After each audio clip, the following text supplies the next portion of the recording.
Peace, y'all. Tell me if you think this is Bryan Kohberger.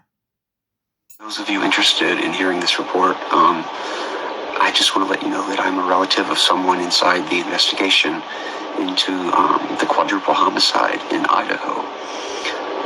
I don't want to be any more specific than that because I don't want to put anybody in a challenging or contentious situation regarding their continued employment.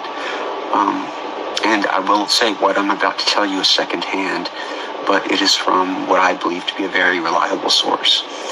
Again, this can only be considered a rumor as I don't have firsthand knowledge. I never planned on posting any of this information out of respect for the victims' families. However, now that one of the victims' fathers has released some of the gruesome details himself, I'd like to share some of the investigative theory. As you know, the two women were found in the same bed, but with similar wounds. That's what's being reported. That's not exactly 100% true, at least in regard to the fact that they hadn't fallen to sleep in the same bed. One of the victim's wounds were deep gouges that were delivered with extremely aggressive force, so much so that the victim's liver and lungs were destroyed. Here's the theory that's happening. They definitely think it was a man because of the force of the wounds. The person must have been very strong. They think the man came into the room after doing what they did on the second floor. They went upstairs. The person cleanly and quietly unalived the first victim. The second victim awoke and tried to run. They believe that the man possibly grabbed her, and she screamed loudly, apparently. The man then harmed her, and the reason the wounds were of such force, he was delivering it quickly and forcibly to quiet her, which I apologize for how I know it's disturbing, but anyway, how do we know that she screamed? Because 3 individuals reported hearing a scream between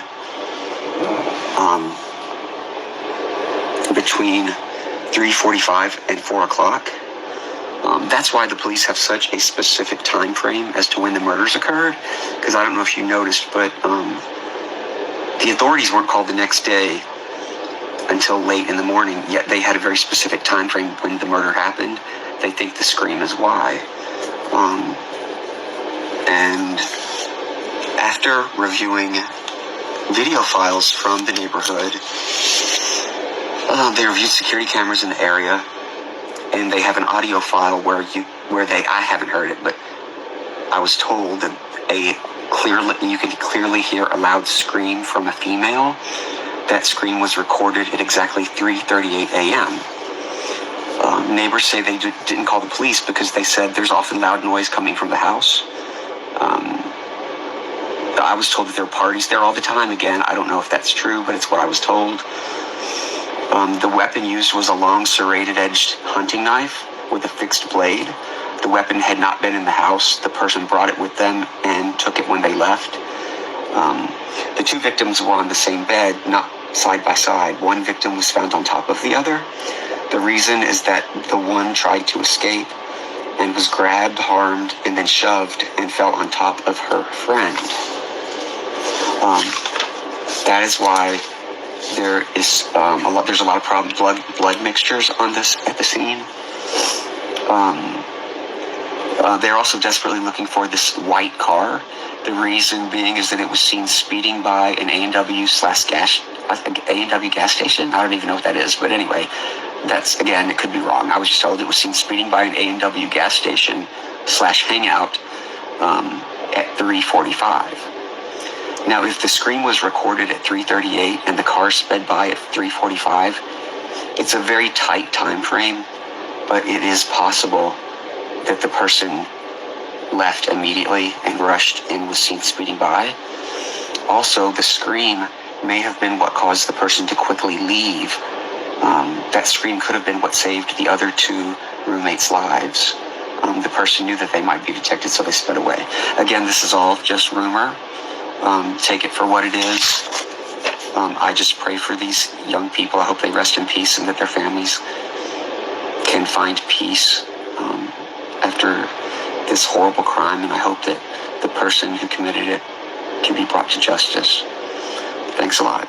College town, and I've worked with probably at least 10 Sigma Chi members, and the one thing that every single one of them I feel like has asked me is, if you were going to kill somebody, how would you get away with it?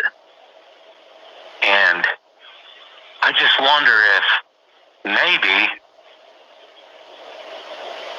this is nothing more than some kid in a fraternity trying to prove himself. And that was it.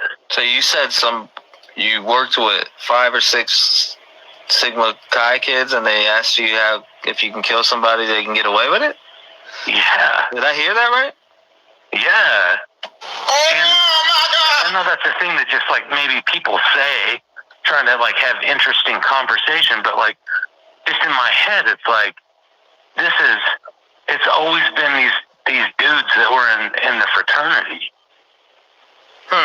And so it makes me wonder if it's a thing that's in their like culture, that they ask to see how smart you are and whatever, and what kind of answer you come up with, and someone took it too far. Oh, what kind of dudes would ask you that? Well, that's crazy as shit, man. That's an outrageous statement, man. I'd write their names down. Yeah, man. I like horror movies and all that kind of stuff, and I'll watch those kind of things. But like when someone like in person says some stuff like that, it's kind of like jarring. It's like, what? Why are you saying something like that? Yeah, that's man. Who said that to you? So what are we thinking? Is this him? I really am kind of convinced that it is him. I can believe it's him. In both cases. So I would love to know what you think. Please like, subscribe. Peace.